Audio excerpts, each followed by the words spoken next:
नमस्कार, मैं प्रवीण गौतम।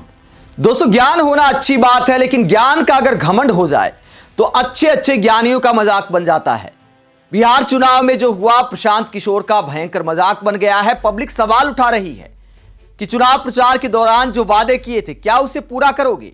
हालांकि मेरा मानना है, मेरी राय यह है कि प्रशांत किशोर को कतई वो वादे पूरे नहीं करने चाहिए। अक्सर हम पत्रकार कहते हैं कि नेता ने अगर कोई वादा किया है तो अपनी जुबान का पक्का होना चाहिए, वादा पूरा करना चाहिए। लेकिन यहां पर मैं मानता हूं कि जनता के हित में प्रशांत किशोर को ऐसा नहीं करना चाहिए। मेरी इस बात के पीछे लॉजिक क्या है, आगे बात करेंगे। पहले बात करते हैं कि प्रशांत किशोर ने बात क्या बोली थी, जो अति आत्मविश्वास को दिखाती है, ज्ञान के घमंड को दिखाती है। लोकसभा चुनाव में भी उनका मजाक बना था। लोकसभा चुनाव में भी लिख कर दे रहे थे कि प्रचंड बहुमत के साथ एनडीए की सरकार बन रही है, बीजेपी कितनी सीटें आने जा रही हैं, उतनी सीटें आने जा रही हैं।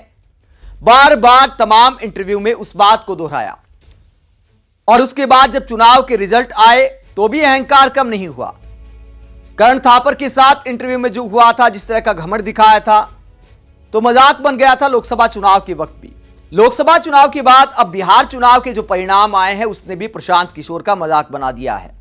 पहले बात करते किस तरह का रिजल्ट सामने आ रहा है। अगर फिलहाल की बात करें, वीडियो रिकॉर्ड करने तक चुनाव आयोग के आंकड़े क्या कहते हैं?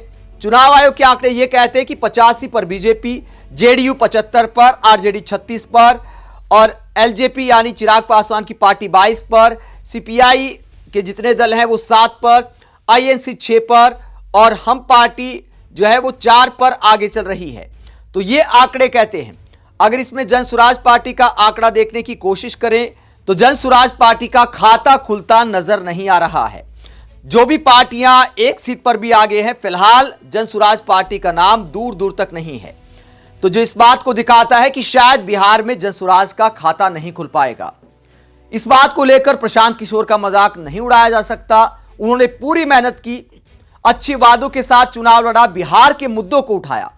अगर बिहार की जनता ने उन्हें वोट नहीं दिया है तो इसका मतलब है बिहार की जनता ने उन्हें गंभीरता के साथ नहीं लिया है। हमारे देश की जनता की आदत है, नया कोई दल आता है तो जल्दी से उस पर एतबार नहीं करते हैं। ये मानकर चलते यार, हार में वोट देने में क्या फायदा है, इसकी सरकार तो बनने नहीं जा रही। यही वजह है कि नए दल भारत में बहुत कम खड़े हो पाते हैं। आम आदमी पार्टी के बाद ऐसा कोई दल नहीं आया है देश की राजनीति में जो नया आया हो और देश की राजनीति में कोई ज्यादा कामयाबी हासिल कर ली हो। तो अगर जन स्वराज का खाता नहीं खुलता है तो इस बात को लेकर मुझे लगता है कि प्रशांत किशोर की ट्रोलिंग नहीं होनी चाहिए।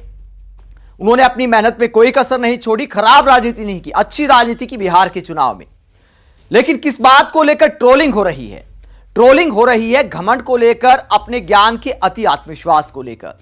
और क्या कह रही है पब्लिक? बिहार के जब रिजल्ट सामने आए हैं तो पब्लिक क्या कहती है? पब्लिक कहती है प्रशांत किशोर का ये वीडियो काफी वायरल हो रहा है। हालांकि अनेकों ऐसे वीडियो हैं। कई इंटरव्यू में प्रशांत किशोर ने क्या वादा किया था। प्रशांत किशोर ने बहुत सारी बातें लिखी थी। क्या बातें लिखी थी? प्रशांत किशोर ने 3 बातें लिख कर देने की बात की थी। प्रशांत किशोर ने दावा किया था कि एनडीए की सरकार फिर से नहीं आने जा रही है, नीतीश कुमार नवंबर के बाद मुख्यमंत्री नहीं रहेंगे और जेडीयू जनता दल नीतीश कुमार की पार्टी, तीर वाली पार्टी 25 सीट का आंकड़ा नहीं छुएगी। चलो, आकलन हर कोई कर लेता है, आकलन भी कई बार गलत साबित हो जाते हैं। टीवी चैनलों के गलत साबित हो जाते हैं, हम जैसे पत्रकारों के भी एक आध बार गलत साबित हुए हैं। तो आकलन किसी का भी गलत साबित हो सकता है। लेकिन यह कहना कि फला पार्टी की 25 सीट आ जाएंगी तो मैं राजनीति छोड़ दूंगा, फला पार्टी की इतनी सीटें नहीं आई तो मैं राजनीतिक विश्लेषण छोड़ दूंगा, मैं अपना काम छोड़ दूंगा, ये आर पार वाले जो बयान होते हैं, ये घमंड वाले बयान होते हैं।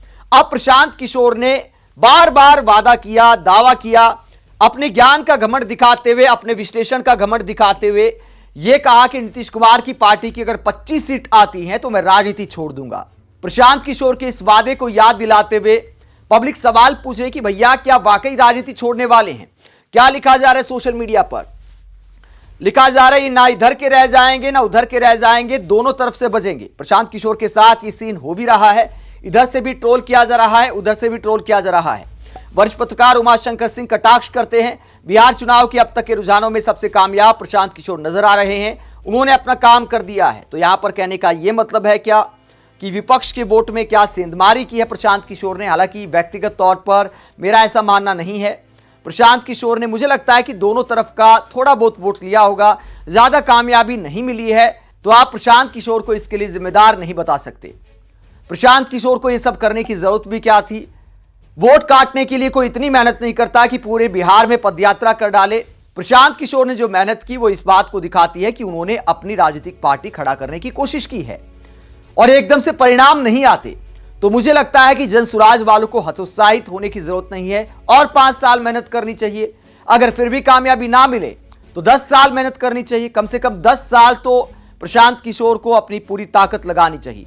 लेकिन पब्लिक अब यह सवाल उठा रही कि भैया बोला था 25 सीट आ गई जेडीयू की तो राजनीति छोड़ दूंगा। तो राजनीति कब छोड़ने जा रहे हो? चुनाव परिणाम देखकर पब्लिक प्रशांत किशोर को लेकर कहती है इनको पुराने धंधे पर फिर से लौटना पड़ेगा। कई लोग समर्थन भी करते हैं, क्यों छोड़ दे, वो कोई क्रिमिनल है क्या? लोग खुद उसे लाएंगे। इस बार आखिरी बार है, कोई पार्टी बनी है बिहार में पुरानी, अगली बार उनका सुपड़ा साफ होगा। तो समर्थन भी किया जा रहा है। कोई नसीहत देते हुए कहता है जो खानदानी रईस है वो मिजाज रखते हैं नर्म, अपना तुम्हारा लहजा बता रहा है कि तुम्हारी दौलत नहीं है। प्रशांत किशोर भारतीय राजनीति में पहली कक्षा के विद्यार्थी हैं। जो मन में है वही बोलते जाते हैं, अपने सामने किसी को लगाते नहीं है। ज्यादा बोलना, घमंडपूर्वक बोलना, यही उनके आगे बढ़ने में बाधक है।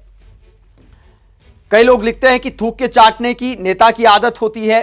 कोई कहता है जल्दी इनको राजनीति छोड़ने की तैयारी पूरी कर लेनी चाहिए वरना बिहार की जनता खुद छुड़वा सकती है। प्रशांत किशोर के समर्थन में यह भी लिखा जाता है कि वैसे अगर यह होगा तो बिहार एक अच्छा नेता खो देगा।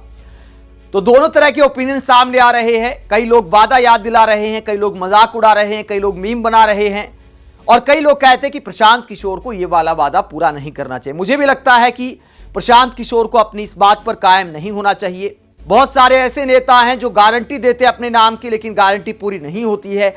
कई ऐसे नेता भी हैं जिन्होंने कस्में भी खाई हैं तो वो भी कसम पूरी नहीं कर पाए हैं।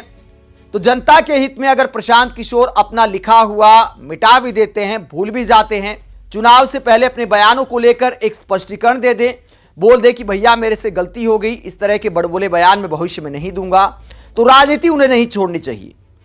क्योंकि बिहार की जनता को उन्होंने एक साफ सुथरा विकल्प देने की कोशिश की है। अगर इस चुनाव की बात करें, अच्छे कैंडिडेट मैदान में उतारने की बात करें, तो मुझे लगता है कि प्रशांत किशोर बाकी दलों से बेहतर नजर आए हैं। भविष्य में कैसी राजनीति करते हैं वो भविष्य के गर्भ में है, लेकिन बिहार का ये जो चुनाव था, प्रशांत किशोर ने अच्छे मकसद के साथ, अच्छे मुद्दों के साथ चुनाव लड़ा। जनता ने वोट नहीं दिया, उसके बहुत सारे पहलू होते हैं। धर्म के नाम पर वोट पड़ता है, जाति के नाम पर वोट पड़ता है, पैसे के दम पर चुनाव जीते जाते हैं। अच्छे उम्मीदवारों को भी जनता गंभीरता से नहीं लेती है। जनता यह देखती है कि जीतने के किसके ज्यादा आसार हैं। परिवर्तन की बात, क्रांति की बात सिर्फ सोशल मीडिया पर की जाती है। जब वोट से क्रांति की बात आती है तो जनता जमे जमाए दलों पर ही भरोसा करती है। यही वजह है कि नए दल के लिए अपनी बुनियाद मजबूत करना, अपने पैरों पर खड़ा होना इतना आसान नहीं है। चाहे प्रशांत किशोर जैसे राजनीति के गुरु क्यों ना हो, चुनाव मैनेजमेंट के गुरु क्यों ना हो, अपनी पार्टी खड़ी करना कितना मुश्किल है, प्रशांत किशोर को इस चुनाव में दिखा दिया है। उम्मीद करते हैं प्रशांत किशोर इस चुनाव से सीखेंगे और भविष्य में ऐसे बड़बोले बयान नहीं देंगे। आप इस पूरे मसले को लेकर क्या सोचते हैं? कमेंट बॉक्स पर अपनी राय जरूर दें। साथ ही चैनल को सब्सक्राइब भी करें। नमस्कार।